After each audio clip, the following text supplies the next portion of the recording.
जय श्री कृष्णा। राधे राधे। नमस्कार दोस्तों, स्वागत है आप सभी का हमारे YouTube चैनल पर। श्री गणेशाय नमः। प्यारे भक्तजनों, आज आप सभी सुनेंगे अहोई अष्टमी और राधा कुंड से जुड़ी कथा। बहुत समय पहले झांकी के निकट एक नगर में चंद्रभान नामक साहूकार रहता था। उसकी पत्नी चंद्रिका बहुत सुंदर, सर्वगुण संपन्न, सती साध्वी, शीलवंत, चरित्रवान तथा बुद्धिमान थी। उसके कई पुत्र पुत्रियां थी, परंतु वे सभी बाल्यावस्था में ही परलोक सिधर चुके थे। दोनों पति पत्नी संतान न रह जाने से व्यतीत रहते थे। वे दोनों प्रतिदिन मन में सोचते कि हमारे मर जाने के बाद इस अपार धन संपदा को कौन संभालेगा। एक बार उन दोनों ने निश्चय किया कि वनवास लेकर शेष जीवन प्रभु भक्ति में व्यतीत करें। इस प्रकार वे दोनों अपना घर बार त्याग कर वन की ओर चल दिए। रास्ते में जब थक जाते तो रुककर थोड़ा विश्राम कर लेते और फिर चल पड़ते। इस प्रकार धीरे धीरे वे बद्रिका आश्रम के निकट शीतल कुंड में जा पहुंचे। वहां पहुंचकर दोनों ने निराहार रहकर प्राण त्यागने का निश्चय कर लिया। इस प्रकार निराहार व निर्जल रहते हुए उन्हें 7 दिन हो गए तो आकाशवाणी हुई कि तुम दोनों प्राणी अपने प्राण मत त्यागो। यह सब दुख तुम्हें तुम्हारे पूर्व पापों का कारण भोगना पड़ रहा है। यदि तुम्हारी पत्नी कार्तिक मास के कृष्णा पक्ष में आने वाली अहोई अष्टमी को अहोई माता का पूजन करे तो अहोई देवी प्रसन्न होकर साक्षात दर्शन देगी। तुम उनसे दीर्घायु पुत्र का वरदान मांग लेना। व्रत के दिन तुम राधा कुंड में स्नान करना।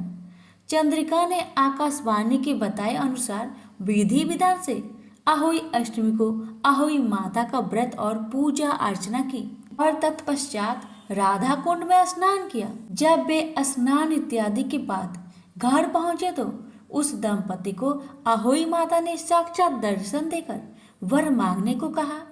साहूकार दंपति ने हाथ जोड़कर कहा, हमारे बच्चे कम आयु में ही परलोक सिधर जाते हैं, आप हमें बच्चों की दीर्घायु का वरदान दे।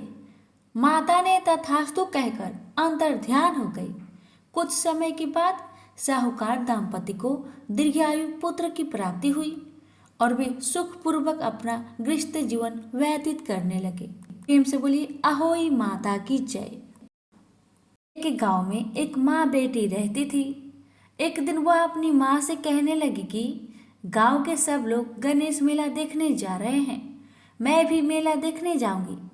माँ ने कहा कि वहाँ बहुत भीड़ होगी, कहीं तुम गिर जाओगी, तुम्हें चोट लगेगी।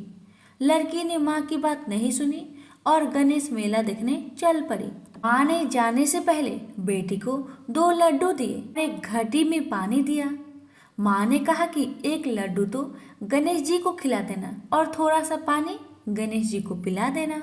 दूसरा लड्डू तुम खा लेना और बचा हुआ पानी तुम पी लेना। लड़की मेले में चली गई।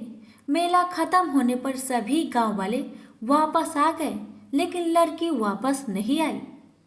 लड़की मेले में गणेश जी के पास बैठ गई और कहने लगी कि एक लड्डू और पानी गणेश जी तुम्हारे लिए और एक लड्डू और बचा पानी मेरे लिए है। इस तरह कहते कहते सारी रात बीत गई।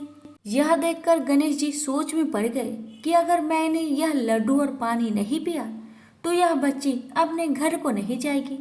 यह सोचकर गणेश जी एक लड़के के वेश में आए और उससे एक लड्डू खा लिया और साथ ही थोड़ा पानी भी पी लिया। फिर वह कहने लगे कि मांगो, तुम क्या मांगती हो।